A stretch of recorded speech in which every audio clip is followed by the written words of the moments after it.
ஆனா இறைவன் எங்கோ இருக்கிறான்னு நினைக்காதீங்க, அங்க இருக்கிறான். இந்த உடம்புல உயிர் இருக்கிறது போல உயிருக்கு உயிரா நிக்கிறான். என் இறைவனை நினைக்க கூடாது என்று சொல்வதற்கு உங்களுக்கு உரிமை இல்லை. ஏன்? அவன் எங்கிட்ட இருக்கிறான். நீ வச்சிருக்கிற கோயில்ல நீ வச்சிருக்கிற சிலை வேணா தொடாமருன்னு சொல்லு, நான் என் அறிவு எப்போதும் தொட்டுக்கிட்டு தான் இருக்குது. நீ வச்சுக்கு நீ தொட்டு கும்பிட்டுக்க போ. ஏன்? நான் எப்ப அவனை விட்டு விலகினேன்? அவன் என்னைக்கு என்ன விட்டு அவன் விலகினு இருக்கிறான்? அவன் எங்கூடவே இருக்கிறான். சிக்கனை பிடித்தேன் எங்கெழுந்து அருளுவது இனியே.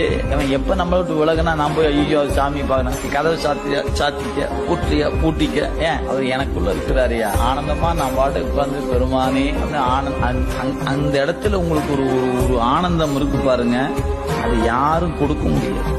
அதை நின்று பார்த்தான் அனுபவிக்கும்.